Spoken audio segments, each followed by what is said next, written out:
नमस्कार। आकाशवाणी चंडीगढ़ से प्रादेशिक समाचारों के साथ मैं सुकीर्ति। पहले इस बुलेटिन के मुख्य समाचार। प्रधानमंत्री नरेंद्र मोदी ने कहा है कि भारत प्रशासन पारदर्शिता और नवाचार में नए मानक स्थापित कर रहा है। प्रधानमंत्री ने युवाओं, किसानों और महिलाओं की आकांक्षाओं को पूरा करने के लिए असाधारण गति से काम करने की जरूरत पर बल दिया है। हरियाणा के श्रम मंत्री अनिल विज ने हरियाणा भवन एवं अन्य निर्माण श्रमिक कल्याण बोर्ड को श्रमिकों से संबंधित शिकायतों तथा उनके पंजीकरण में खामियों की जांच करने के लिए 3 सदस्यीय समिति बनाने के निर्देश दिए। हरियाणा सरकार ने आगजनी की घटनाओं से फसलों व पशुओं को हुए नुकसान का किसानों को मुआवजा देने का निर्देश दिया। शिक्षा मंत्री महिवाल ढांडा ने कहा है कि सभी स्कूलों में विद्यार्थियों को दी जाने वाली मुफ्त पुस्तकें भेज दी गई हैं। अब समाचार विस्तार से। प्रधानमंत्री नरेंद्र मोदी ने कहा है कि भारत प्रशासन पारदर्शिता और नवाचार में नए मानक स्थापित कर रहा है। प्रधानमंत्री ने आज नई दिल्ली में 17वें सिविल सेवा दिवस के अवसर पर सिविल सेवकों को संबोधित करते हुए कहा कि गत 10 वर्षों में देश ने बड़े परिवर्तनकारी बदलाव देखे हैं। पिछले 10 सालों में भारत ने कई ट्रांसफॉर्मेटिव बदलाव करके दिखाए हैं। उपलब्धियों की नई ऊंचाई को छुआ है। भारत आज सिर्फ ग्रोथ की वजह से नहीं जाना जा रहा, बल्कि गवर्नेंस, ट्रांसपेरेंसी और इनोवेशन के बेंचमार्क्स आज भारत सेट कर रहा है। G20 प्रेसिडेंसी भी इसका एक उदाहरण है। श्री मोदी ने कहा कि उनकी सरकार भारत के समग्र विकास को सुनिश्चित कर रही है। प्रधानमंत्री ने देश के युवाओं, किसानों और महिलाओं की आकांक्षाओं को पूरा करने के लिए असाधारण गति से काम करने की आवश्यकता पर जोर देते हुए कहा, 2014 के बाद से देश में व्यवस्था परिवर्तन का एक बहुत बड़ा महायज्ञ शुरू हुआ है। हम इस तेज स्पीड के साथ खुद को तेजी से ढाल रहे हैं। आज भारत की एस्पिरेशनल सोसाइटी, भारत के युवा, भारत के किसान, भारत की महिलाएं, उनके सपनों की उड़ान आज जिस ऊंचाई पर है वो वाकई अभूतपूर्व है। उन्होंने कहा कि शासन की गुणवत्ता इस बात से निर्धारित होती है कि योजनाएं लोगों तक कितनी गहराई से पहुंचती हैं और उनका जमीनी स्तर पर कितना वास्तविक प्रभाव है। श्री मोदी ने कहा कि सरकार द्वारा आज बनाई जा रही नीतियां और लिए जा रहे फैसले अगले 1000 वर्षों के भविष्य को आकार देने वाले हैं। उन्होंने तेजी से बदलते समय में वैश्विक चुनौतियों पर कड़ी नजर रखने की जरूरत पर जोर दिया और कहा कि खाद्य, जल और ऊर्जा सुरक्षा आज भी एक बड़ी चुनौती है। इस अवसर पर प्रधानमंत्री ने लोक सेवकों को जिले के समग्र विकास, आकांक्षी खंड कार्यक्रम और नवाचार की श्रेणियों में लोक प्रशासन में उत्कृष्टता के लिए प्रधानमंत्री पुरस्कार प्रदान किए। उन्होंने 2 ई-बुक भी जारी की। हरियाणा के श्रम मंत्री अनिल विज ने आज हरियाणा भवन एवं अन्य निर्माण श्रमिक कल्याण बोर्ड को श्रमिकों से संबंधित शिकायतों तथा उनके पंजीकरण में अनियमितताओं एवं खामियों की जांच के लिए 3 सदस्यीय समिति बनाने के निर्देश दिए हैं। यह समिति 3 माह के भीतर विभाग को अपनी रिपोर्ट सौंपेगी। एक सरकारी प्रवक्ता ने बताया कि श्री विज ने 3 सदस्यीय समिति में यूनियन से सुनील ढिल्लो, नियोक्ताओं से भूपेंद्र शर्मा तथा विभाग से संयुक्त सचिव A.K. देशवाल को शामिल करने के निर्देश दिए हैं। उन्होंने श्रमिकों की समस्याओं की सुनवाई के लिए खंड स्तर पर हेल्प डेस्क स्थापित करने के निर्देश भी दिए। श्रम मंत्री ने कहा है कि कॉल सेंटर तथा हेल्प डेस्क दोनों अलग अलग होने चाहिए। उन्होंने बोर्ड में पंजीकरण के लिए आवेदन करने वाले श्रमिकों के आवेदन किसी कारण से भी अस्वीकार होने पर उनकी फीस वापस करने को भी कहा है। कर्मचारी भविष्य निधि संगठन ने इस वर्ष फरवरी माह के दौरान कुल 16,10,000 सदस्यों की वृद्धि दर्ज की है। यह फरवरी 2024 की तुलना में लगभग 4% की वृद्धि को दर्शाता है।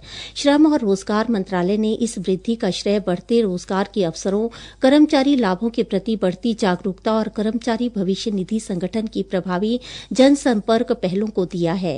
कर्मचारी भविष्य निधि संगठन के डाटा के अनुसार फरवरी 2025 में लगभग 7,39,000 नए सदस्य जोड़े गए हैं। प्रादेशिक समाचार आकाशवाणी चंडीगढ़ से प्रसारित किए जा रहे हैं। हमारे बुलेटिनों और ताज़ा समाचारों के लिए आप हमारी वेबसाइट newsonair.gov.in पर लॉगिन कर सकते हैं। ये समाचार हमारे यूट्यूब चैनल और x handle Akashvani news Chandigarh पर भी उपलब्ध हैं। हरियाणा सरकार ने पिछले कुछ दिनों में खेतों में हो रही अचानक आगजनी की घटनाओं से फसलों व पशुओं को हुए नुकसान को लेकर गंभीरता दिखाते हुए किसानों को मुआवजे देने का निर्णय लिया है। इस संबंध में मुख्यमंत्री नायब सिंह सैनी ने आज चंडीगढ़ सिविल सचिवालय में उच्च अधिकारियों के साथ बैठक कर आवश्यक निर्देश दिए। श्री नायब सिंह सैनी ने कहा कि प्रदेश सरकार लगातार किसानों के हित में निर्णय ले रही है।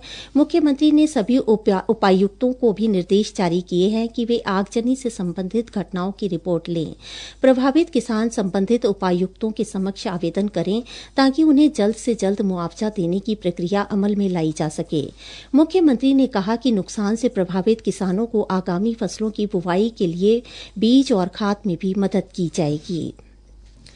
हरियाणा के शिक्षा मंत्री महिपाल ढांडा ने कहा है कि स्कूलों में योग्य छात्रों को दी जाने वाली पुस्तकें भेज दी गई हैं।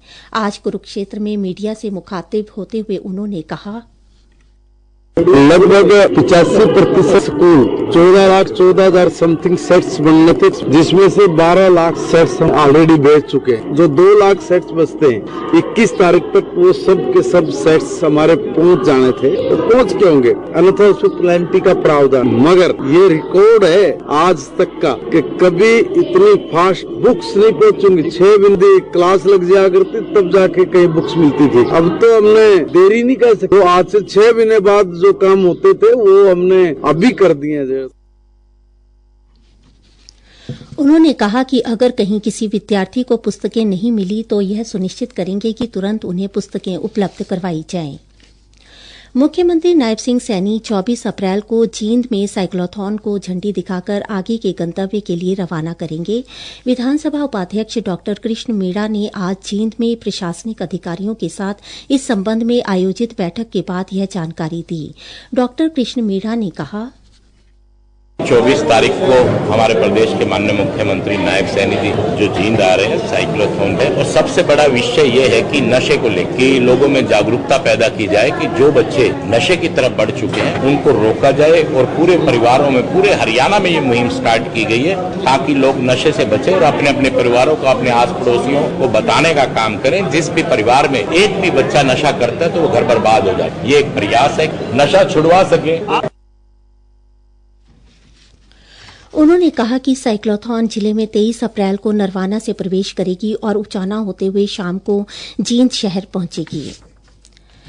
सिरसा से सांसद कुमारी सैलजा ने केंद्रीय रेल मंत्री अश्विनी वैष्णव को एक पत्र लिखकर सिरसा और कालांवाली रेलवे स्टेशनों के सुधार और बठिंडा दिल्ली किसान एक्सप्रेस के समय में बदलाव सहित विभिन्न मुद्दों की ओर ध्यान आकर्षित किया है। कुमारी सैलजा ने सिरसा रेलवे स्टेशन पर वॉशिंग लाइन की मांग की है ताकि अधिक रेलगाड़ियों का संचालन संभव हो सके और यात्रियों को बेहतर सुविधाएं मिल सकें। उन्होंने कहा कि रेलवे स्टेशन पर पर्याप्त भूमि उपलब्ध है। स्टेशन पर पूर्व में लोको शेड और पानी की टंकी जैसी सुविधाएं रही हैं। इसके अलावा उन्होंने कालांवाली रेलवे स्टेशन के सामने बनाई गई रेलवे दीवार के कारण टाउन मार्केट, गुरुद्वारा और आसपास के घरों तक पहुंचने के रास्ते बंद होने की समस्या को उठाया है। उन्होंने दीवार में रास्ता बनाने की मांग की है ताकि आम नागरिकों को राहत मिल सके। सांसद ने बठिंडा दिल्ली किसान एक्सप्रेस के समय में बदलाव की मांग की है। उन्होंने कहा है कि रेलगाड़ी का समय सुबह 7:40 से 5:40 कर दिया गया है, जिससे विद्यार्थियों और कामकाजी लोगों को कठिनाई हो रही है। मुख्य समाचार फिर से।